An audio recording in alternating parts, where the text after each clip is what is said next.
Il est vrai qu'avec Emmanuel Macron, la France n'a pas eu de masque, mais elle a des bâillons. Jamais, en si peu de temps, nos libertés ont été autant attaquées. Jamais.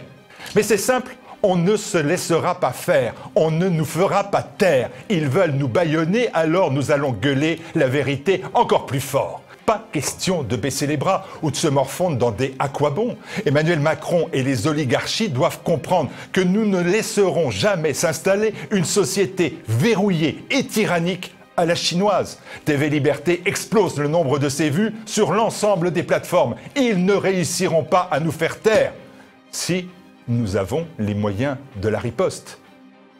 Comme pour beaucoup d'entreprises, la mauvaise gestion gouvernementale de la crise sanitaire l'a fait suivre d'une crise économique importante. En 3 mois, notre manque de ressources se chiffre à très exactement 48 000 €. Je vous demande de toute urgence la date fatidique, je ne vous cache rien, et le 10 juillet. Je vous demande de nous aider. Il faut permettre à TV Liberté de passer l'été en payant normalement ses salariés et ses charges. Et surtout, d'être offensif à la rentrée vis-à-vis d'un public qui s'est considérablement élargi. C'est une nécessité vitale pour notre chaîne et, permettez-moi de le penser, pour notre pays. 48 000 €, soit 480 personnes versant 100 €, donnant droit d'ailleurs à une réduction d'impôt de 66 %. Nous devons réussir et ils doivent échouer, alors aidez-nous à gueuler la vérité maintenant.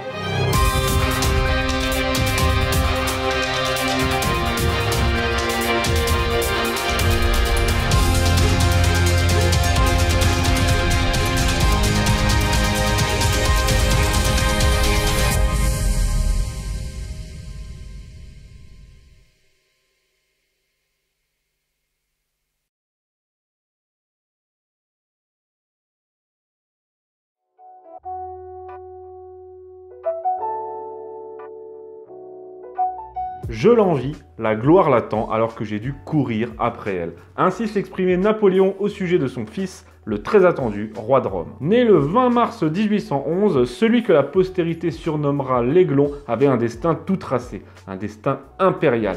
Mais la chute de l'Empire en 1815 en décidera autrement. Il n'aura régné théoriquement que 2 semaines avant d'être conduit à Vienne par sa mère et élevé en prince autrichien. Et on fera tout à la cour Metternich le Ier pour lui faire oublier ses racines glorieuses avec lesquelles il renouera pourtant avec appétit et romantisme. Devenu héritier de la couronne impériale à la mort de son père, sa santé fragile ne lui réservera malheureusement qu'une destinée brisée. Retour sur la vie et la mort, tragiques toutes les deux, de Napoléon II.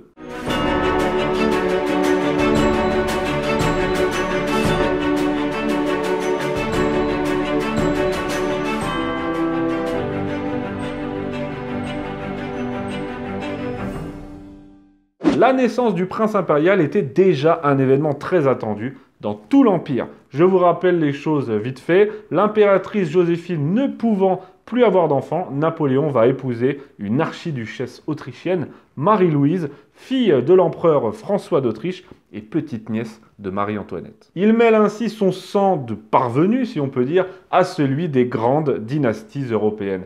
Ainsi, il croit sur le moment avoir atteint son but ultime, sécuriser son trône avec un héritier et faire accepter sa race en Europe. Napoléon François-Joseph Charles Bonaparte est né au Palais des Tuileries le 20 mars 1811. Alors, il est né d'un accouchement extrêmement difficile où Marie-Louise a bien failli mourir. Mais quand le médecin est venu dire à l'empereur tout tremblant qu'il allait falloir choisir entre ménager la mère ou ménager l'enfant, Napoléon va répondre sans une hésitation, sauver la mère. Et quand elle le met au monde, l'enfant a pourtant l'air mort-né, mais au bout de quelques minutes, le voilà qui pousse son premier cri et c'est un garçon. À Paris, on tire 101 coups de canon pour annoncer cette naissance masculine. Pour une fille, on aurait tiré 21 coups de canon. Alors les Parisiens rassemblés sous les fenêtres des Tuileries tendent l'oreille et au 22e coup de canon, c'est une explosion de joie. Et des fêtes gigantesques sont organisées dans tout l'Empire. Enfin, on n'y croyait plus, mais l'empereur tient son héritier. Le baron de Frénilly dira « Le 22e coup de canon fut pour nous un coup de massue. Il nous semblait tuer la race des Bourbons. » Ah, si seulement. Enfin, j'ai rien contre la race des Bourbons en soi, mais à ce moment-là, si. Dès sa naissance, il est non seulement prince impérial, mais aussi roi de Rome. Premièrement, pour rappeler au pape que Rome est désormais une ville de l'Empire, la deuxième après Paris, mais surtout pour capter la tradition des empereurs romains germaniques. Il est aussi question de faire du futur Napoléon II, après le règne de la guerre, le prince de la paix. Napoléon déclare à Duroc, je cite, « Je l'envie, la gloire l'attend, alors que j'ai dû courir après elle. Pour saisir le monde, il n'aura qu'à tendre les bras. » Ah, s'il savait. On est alors à l'apogée de l'Empire et tout va bien. Ah, si on avait pu s'arrêter là. L'espoir est partout. Le baptême du roi de Rome est d'ailleurs grandiose. Il a lieu à Notre-Dame le 9 juin 1811 et Schwarzenberg raconte, je cite, « La cérémonie du baptême fut belle et imposante. La scène où l'empereur prit l'enfant des bras de son auguste mère et le leva 2 fois pour le montrer au public, bousculant ainsi comme il l'avait fait lors du sacre le protocole, fut vivement applaudi. Les gestes et le visage du monarque exprimaient toute la satisfaction qu'il trouva dans ce moment solennel. L'éducation du jeune prince est confiée à Madame de Montesquieu, une descendante de Louvois, que l'enfant surnommera affectueusement Maman Q.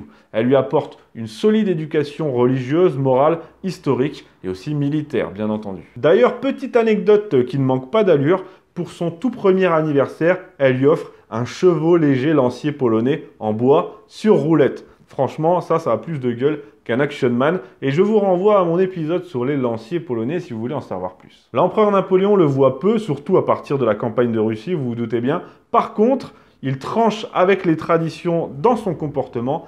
Il se montre en père affectueux, en papa poule, on pourrait dire. Il joue avec lui, il le prend sur ses genoux. Bref, c'est un vrai papa gâteau. Malheureusement, le drame arrive bien vite. Le 24 janvier 1814, alors que les puissances étrangères coalisées envahissent la France, l'empereur embrasse sa femme et son fils avant d'aller mener la campagne de France. Il ne le sait pas encore à ce moment-là, mais il ne les reverra plus jamais. Il abdique le 4 avril, d'abord en faveur de son fils, mais le Sénat refuse. Alors le 6 avril, il abdique inconditionnellement.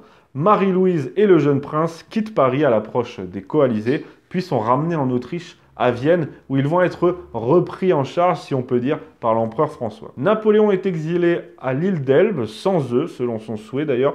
Il revient pour les 100 jours ensuite, mais évidemment, François d'Autriche refuse de renvoyer sa fille en France, qui elle-même va rapidement s'amouracher d'un autre homme, le prince de Népergue. Le 22 juin 1815, quelques jours après la défaite de Waterloo, Napoléon abdique pour la seconde fois, cette fois en faveur de son fils.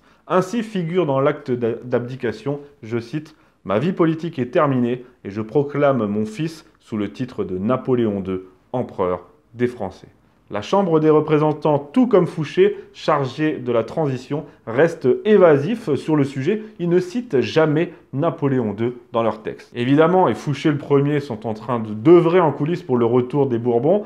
Louis XVIII revient à Paris le 7 juillet, dans les chariots de l'ennemi, bien sûr. Il s'installe aux Tuileries. Napoléon II, 4 ans à ce moment-là, aura donc régné un peu plus de 2 semaines.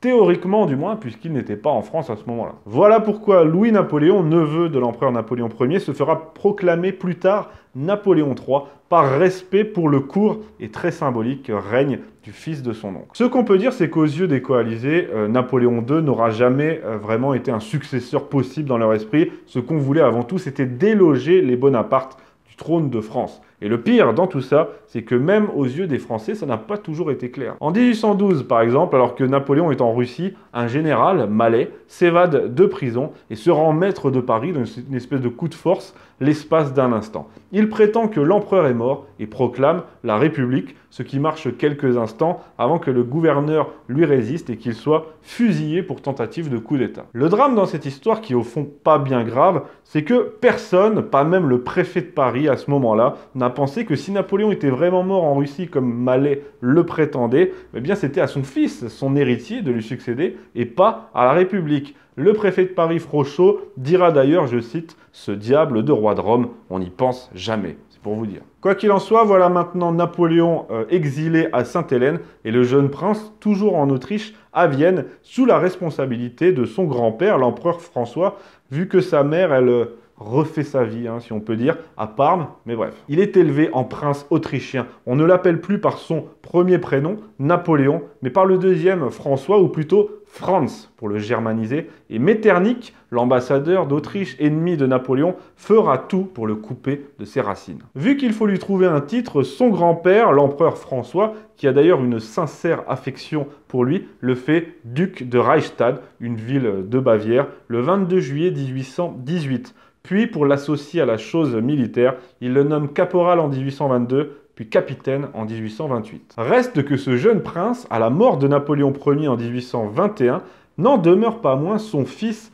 légitime et donc l'héritier du trône des Bonaparte, ce qui fera dans toute l'Europe autant un objet de crainte que de fascination. C'est après la révolution des Trois Glorieuses en 1830 que les bonapartistes et amis de son père vont tenter de le faire renouer avec son destin, mais l'éducation du prince le pousse à refuser, je cite, de se comporter en aventurier. Pour autant, ça va contribuer à le faire renouer avec son passé, ses racines, son nom.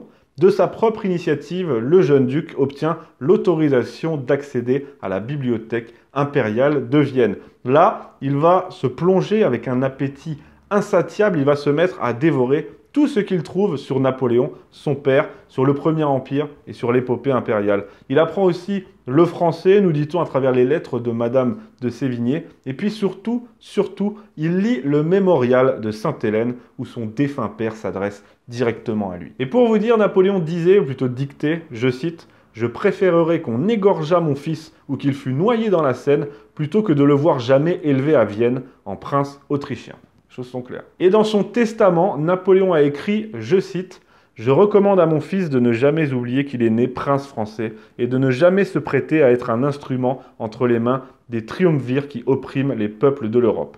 Il ne doit jamais combattre ni nuire en aucune manière à la France. Il doit adopter ma devise, tout pour le peuple français. » Autant vous dire que ça n'a pu qu'avoir un impact certain dans l'esprit du jeune homme. Au final, malgré les efforts de Metternich pour le germaniser, le sang des Bonaparte coule en lui et domine plus que jamais celui des Habsbourg. Malheureusement, cette prise de conscience n'aura pas le temps de se concrétiser par quoi que ce soit. Alors certes, on songe de toutes parts à l'utiliser, tantôt pour le trône de Belgique, tantôt pour régner sur la Pologne, et ça j'avoue que ça aurait eu de la gueule, un Bonaparte en Pologne, mais ça n'aboutit pas. Friedrich von Gens écrit, je cite, « Le petit Napoléon est un objet de désordre et de peur pour la plupart des cabinets européens.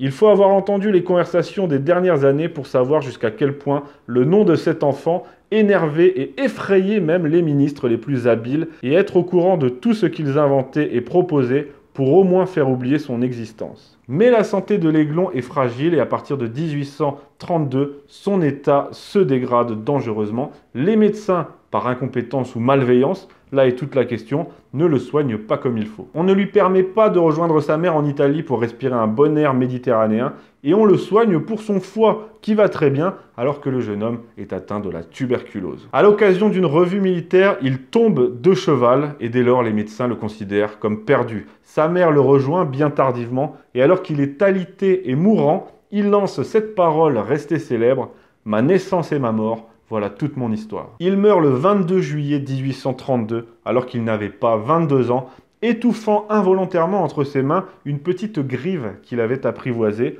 On y verra le symbole, le symbolisme qu'on veut. D'ailleurs, si vous avez des petites analyses à ce sujet, mettez-moi les en commentaire. Quel destin tragique pour celui qui fut l'espoir de son père, de sa race et de tout un empire. Un empire fragile pour un trône fragile qu'il n'aura occupé théoriquement que 2 semaines. Il meurt sans alliance ni postérité, mais ayant laissé derrière lui une image romantique comme celle de son père, entretenant ainsi la légende, pour ne pas dire le culte des Napoléons, dynastie au destin aussi glorieux que brisé. Quand je parle de culte, il faut bien vous figurer qu'en parlant de lui, on parle aussi parfois, je cite, du fils de l'homme. C'est pour vous dire, c'est toute une mystique impériale fascinante. Et encore plus si on fait le parallèle avec le destin tout aussi brisé et tout aussi romantique du prince impérial, le fils de Napoléon III. Mais ça, ce sera pour un autre épisode. Napoléon II n'obtiendra son surnom de l'Aiglon que bien plus tard, d'abord sous la plume de Victor Hugo dans un poème qui lui est dédié, puis avec le célèbre drame d'Edmond Rostand intitulé L'Aiglon en 1900. Il est d'abord inhumé dans la nécropole des Habsbourg en Autriche, puis, chose assez étrange, c'est Adolf Hitler qui fait rapatrier ses cendres en 1940 pour s'attirer la bienveillance des Français, mais aussi pour attirer Pétain à Paris. Ça n'aura guère d'effet d'ailleurs, mais désormais l'Aiglon repose sous le dôme des Invalides, aux côtés de son père, sur les bords de la Seine. Je finis par une anecdote. Sous la Restauration, lorsque l'on contraignait les vieux grognards qui avaient participé à toutes les campagnes de Napoléon, lorsqu'on les contraignait pendant les revues à crier « Vive le roi », eh bien ils criaient tout haut « Vive le roi », puis plus bas, dans leur moustache, ils ajoutaient de Rome. Merci de votre attention. Je vous invite à lâcher des commentaires, à mettre un pouce bleu pour aider au référencement de la vidéo, à soutenir TV Liberté, évidemment, en cette période, c'est très important. Et puis pour ceux que ça intéresse, mon cours en ligne sur Napoléon, toujours disponible. On est déjà plus de 750 inscrits sur mes cours, alors rejoignez-nous. Vive le roi de Rome et à mardi prochain.